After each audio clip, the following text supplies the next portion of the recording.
Samantala ito, limpak-limpak din ang mga issue at nangyayari ngayong linggo.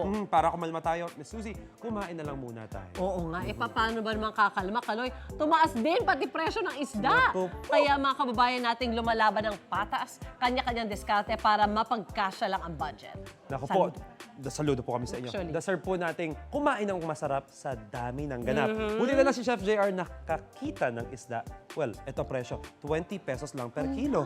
Sabi na nga ng Rizal. Ayun. Paano yun? Wala Galing naman ako namin. nakikita na. Aligned kami. Isa pa, Miss Suzy. Naiintindihan ka. Naku, good news yan. Talagang vegetarian chef. Anong isda naman yan? Hi, chef! Binangonan. Hindi pala kailangan ng paper bill para Blessed morning, Ma'am Suzy, Brother Kaloy. Ma'am Suzy, kanduli po yung isda na nahanap natin at eto po yan. Yan ang mga bagong huling kanduli mula dito sa Binangonan Fish Port kung saan po nakukuha yan sa Laguna de Bay at yung mga fish pen dyan sa loob na ang dami, iba't ibang klase ng isda. Siyempre, yung meron dito at isa nga ito doon sa mga nahuli natin. Kaya in a way, magandang balita pa rin sa mga kapuso natin.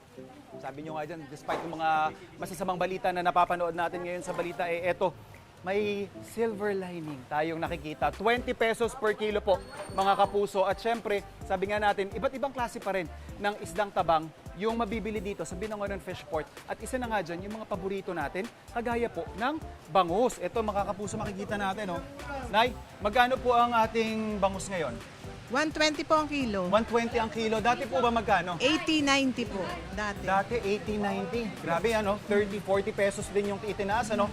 Mga kapuso, makikita nyo rin po na meron din tayo. Siyempre dito hindi mawawala yung tilapia natin na yung galunggong din natin. Na although hindi yan tubig tabang, pero yung galunggong po natin dati nabibili dito ng 180, ngayon 200 na. At yung ating tilapia nga dating 40 pesos, 60 pesos na ngayon. So mababa pa rin pero may increase eh. Ito pa, yung isa sa mga not your usual na dito nyo lang madalas mabibili yan sa Binangonan, yung ating big head carp na dating 30 pesos, ngayon 60 pesos na po. At yun nga, good news pa rin dahil ito, mapapadpad po kayo dito, yung ating kanduli. 20 pesos per kilo, saktong-sakto. Siguro more or less yung isang kilo natin, pwedeng mga 6 at least peraso. Depende po yan sa laki. Siyempre, yung mga ganyang size, yun po yung 20 pesos per kilo. Saktong-sakto for our vegetarian ulam. This morning, gagawa po tayo kanduli sa gata with pechay. So, nandito po yung ating mainit na pan. Yan, gagawa lang tayo dyan ng pampalasa. So, pag mainit na yung pan natin, we can add in our oil. Siyempre, for our fish, pag mga ganito, it's better na if we can pan fry muna. But then again, pag sobrang nagtitipid talaga tayo, you can definitely skip this part. So, pa-fry lang natin ito hanggang mag-brown. Yan, medyo crispy na yung labas niyan. So, once na nakuha na natin yung kulay na gusto natin, you don't necessarily have to cook yung ating isda ng prito kasi nga meron pa tayong sarsa na gagawin. So, we're just gonna add in yung ating luya. Siyempre, yung ating sibuyas. Lagay na rin natin. Yan, tatabi lang natin yung ating kanduli na na-fry na natin. And then, yung ating bawang. So yan, chillax lang tayo. Hayaan lang natin bumango. Ito yung mga tipo ng diskarte na talaga naman magpapasarap doon sa ulam natin. So once na very aromatic na, nagwa-waft na yung amoy ng ating mga ginisang aromatic sa ating kwarto or sa bahay, we can add in our gata.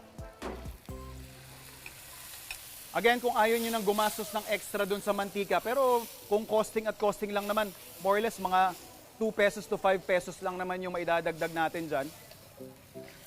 Lagay na rin natin yung ating vinegar para lang magkaroon ng contrast.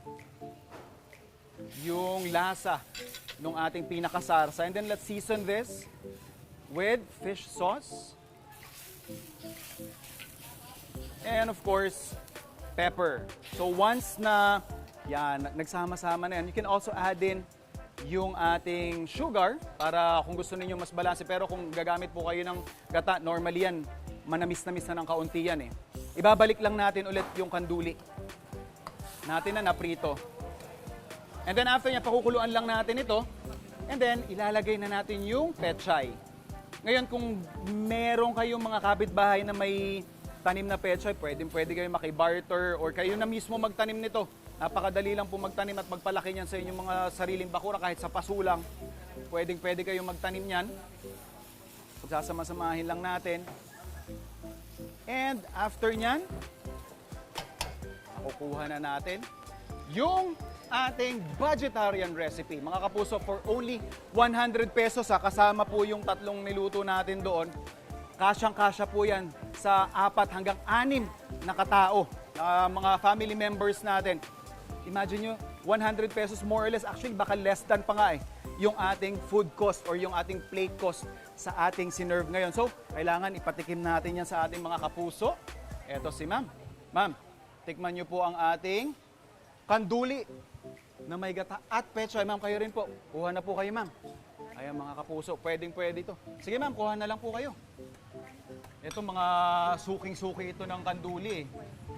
Ayan, sige ma'am, kuha na lang po kayo ng... Yes, sige ma'am, okay na po. Ayan oh, si ma'am nahihiya pa makuha yung buo. Ayan, ma'am, tikman nyo nga po. Oh, habang tinitikman nila ma'am, mukhang papasa naman sa kanilang mga panlasa yan. Ayun oh. Mga kapuso, syempre, solid. Kamusta po? Masarap po. Ayun, pasado mga kapuso. Swak no swak, approve kayo naman dito. Siyempre, sa mga vegetarian ulam at mga solid na food adventures, laging tumutok sa inyong pambansang morning show kung saan laging una ka, unang hirit! Champion naman, pagdating sa lutuan, balikan natin si Chef JR. Nasa Binangon ng Rizal siya para ipamili tayo ng murang isda. 20 Ang 20, pesos. oo, ang 20 pesos nga dyan, 1 kilo na ng isdang kanduli. Nako, winner yan. Chef, ano pang murang isdang mabibili natin dyan? Hi, Chef! Hi, Chef! A blessed morning mga kapuso! Nandito pa rin po tayo sa Binangonan Fishport kung saan chinecheck natin yung presyo ng mga isda na balita nga po natin sa ibang lugar magtataas na. Ilan po dun sa mga mura pa na isda na nakita natin dito, yung kanilang karpa na 90 pesos ang pumapatak na parang per kilo. Kita nyo po, ang lalaki pa nito mga kapuso. Yan. So 90 pesos po ito, pero yun nga, sabi natin, kahit po dito mismo sa Binangonan Fishport, apektado po yung pagtaas ng presyo. At yung big head carp, ito si Nanay, nakita natin, may binibenta rin big head carp na, Nay, magkano po ito? 50. Ayan, kanina po yung iba nakita natin, 90 yung presyo Pero yung tilapia rin po, mga kapuso magandang balita kasi murang-mura pa rin. Magkano po ang ating tilapia, Nay? 30. 30 pesos ito. Normally po itong mga gantong isda sa palengke medyo may kamahalan. Pero ito po, 30 pesos. Although medyo on the undersized part ito. Pero makita natin pag bumili po kayo ng marami, sulit na sulit pa rin doon sa kinikita natin pang araw-araw. Ito, iba't ibang klase ng tilapia. Meron din tayo dyan mga bangus. Yan yung mga kadalasang mahuhuli po dito. Straight from Laguna de Bay. Fresh na fresh po yung mga isdang yan. Ito po yung isa pa natin mga ibang tilapia. Meron din tayo yung ibang klase ng tilapia na tinatawag nating arroyo. Ayan, makikita natin dito. Ayan, may mga tuldok sa pisngi nila. Ayan, mga naglalaro, 30 hanggang 60 pesos. Ito po ang tinatawag nilang biya. Meron din. Naigaling din po ito sa Laguna de Bay. Dito. Magkano rin po ito? 250. 250. Kadalasan, magkano po ang presyo nito?